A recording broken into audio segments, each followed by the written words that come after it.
Hey friends, I am Shrish. अभी मैं जिस मूवी का रिव्यू करने जा रहा हूँ उस मूवी का नाम है जाट। तो चलिए फटाफट इस मूवी का रिव्यू आप लोगों के साथ शेयर कर देता हूँ ताकि आप लोगों को मूवी देखने में किसी भी किस्म की कोई भी दिक्कत का सामना करना ना पड़े। तो सबसे पहले मैं आप लोगों को बताना ये चाहूंगा कि डायरेक्टेड बाय गोपी चंद मालिनी, जिनका की डायरेक्टोरियल डेब्यू है बॉलीवुड में।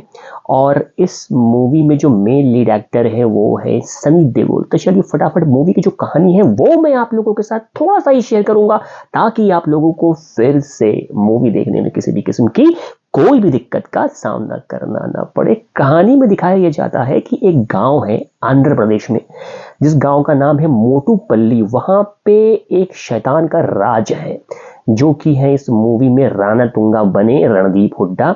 श्रीलंका से आए हुए हैं और इस गांव में आकर के इन्होंने अपना वर्चस्व, अपना एक साम्राज्य खड़ा करके रखा हुआ है। और अगल बगल के जितने भी 40 गांव हैं सारे गांव के इन्होंने कैप्चर करके रखा हुआ है। लोगों को बहुत बुरी तरीके से मारते हैं, काटते हैं, उनकी प्रॉपर्टीज को हड़प लेते हैं और उनका जो है हाहाकार मचा हुआ है चारों तरफ। और यहीं पे एंट्री होती है सनी देओल की। अब बताया यह गया है कि सनी देओल जो है वो ट्रैकिंग करने आए थे, एक छोटे से ढाबे में इडली खा रहे होते हैं जहां पे उनका पंगा हो जाता है रणतुंगा के लोगों के साथ। और ऐसे करते करते वो जो है रणतुंगा तक पहुंचते हैं, लेकिन एंड में आकर के पता ये चलता है कि सनी देओल जो है वो ब्रिगेडियर है। और उनके आने के बाद किस तरीके से रणतुंगा के पूरे साम्राज्य को वो तहस नहस कर देते हैं, यही इस मूवी में दिखाया गया है। मूवी के अगर डायरेक्शन की अगर मैं बात करूं तो गोपी चंद मालिनी का डायरेक्शन अच्छा है, देखने में काफी मजा आता है। और ऐसा लग रहा है कि इस मूवी को सिर्फ और सिर्फ और सिर्फ और सिर्फ सनी देओल के लिए ही बनाया गया है। सनी देओल का जो एक सफलता उनको मिली थी गदर 2 के बाद, उसी सफलता को इनकैश करने के लिए इस मूवी को बनाया गया है। और जाट पूरी तरीके से सिर्फ और सिर्फ सनी देओल पे ही फोकस करती है। उनके अगल बगल ऐसे तो बहुत बड़े बड़े कलाकार हैं। मूवी में रेजिना कैसेंड्रा है जो कि साउथ की बहुत बड़ी एक्ट्रेस है, रणदीप हुड्डा है, विनय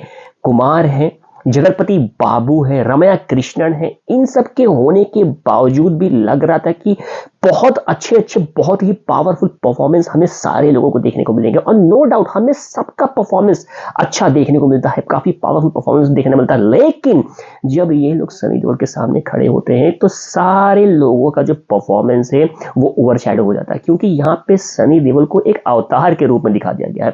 और वो अकेले ही आते हैं, अकेले ही उनकी एंट्री होती है और हजारों का जो एक आर्मी होता है रणदीप हुड्डा का, वो उसको तहस नहस कर देते हैं।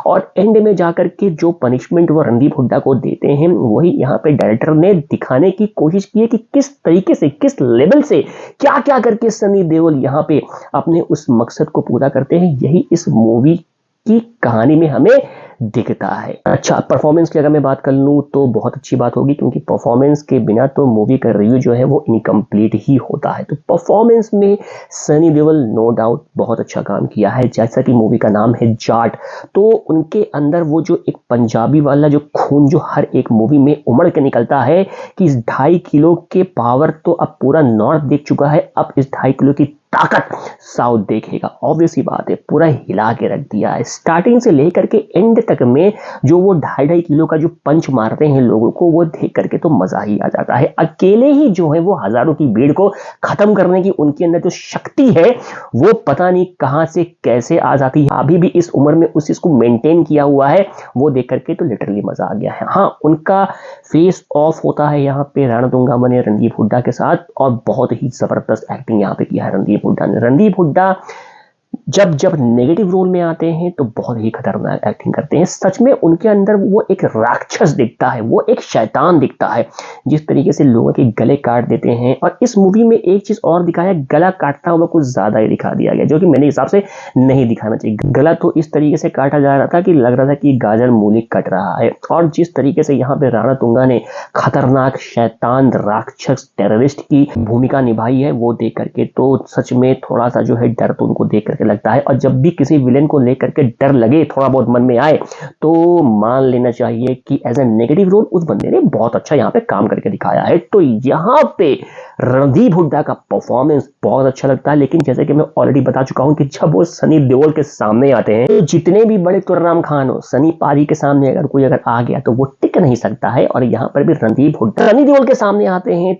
तो उनका जितना भी राक्षस बना है वो निकाल के रख देते हैं यहाँ पे सनी देओल। उनकी वाइफ बनी रेगिना कैसेंड्रा का भी परफॉर्मेंस काफी अच्छा है, काफी खतरनाक औरत की भूमिका यहाँ पे उन्होंने निभाया हुआ है। और इसी के साथ साथ जगपति बाबू के लिए करने के लिए कुछ नहीं है, सिर्फ 3-4 डायलॉग है उनके लिए मारने के लिए। रामया कृष्ण के पास भी ज्यादा कुछ था नहीं यहाँ पे करने के लिए। नीत कुमार ने यहाँ पे रणदीप हुड्डा के भाई का रोल किया है और वो भी वहां पे बहुत ही खतरनाक परफॉर्मेंस करते हुए दिखते हैं। शैतान का भाई शैतान, जैसा कि उन्होंने यहाँ पे एक्ट करके दिखाया हुआ है। 2.5 घंटे की मूवी है, स्टार्टिंग से लेकर के एंड तक में सिर्फ और सिर्फ सनी देओल का पावरफुल पंचेस ही आपको देखने को मिलेगा। बस ये बात आप जान लीजिए कि सनी देओल के सामने कोई भी अगर आकर के एक बार टिक जाएगा तो वो खड़ा नहीं हो पाएगा। सनी देओल सबको जो है धूल चटा देंगे। जैसे कि मैं ऑलरेडी बता चुका हूँ, साउथ के डायरेक्टर की मूवी है और साउथ की जो ज्यादातर मूवीज होती है वो एक्टर के ऊपर ही फोकस होता है। और सनी देओल का ये पहली बार मूवी है किसी साउथ के डायरेक्टर के साथ और बहुत ही अच्छे तरीके से गोपीचंद ने यहाँ पे सनी देओल से वो काम करवाया है।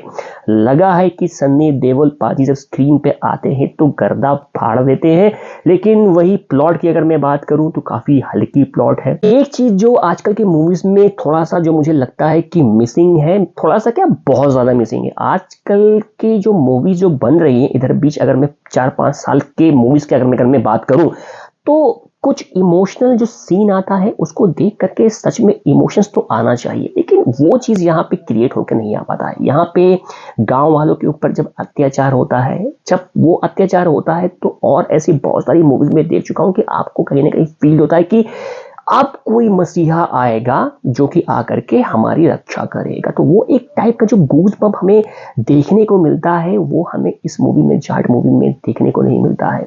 वो हमें थोड़ा सा जो है मिसिंग लगा, जो कि एक बहुत बड़ा इंपॉर्टेंट फैक्टर हो सकता है।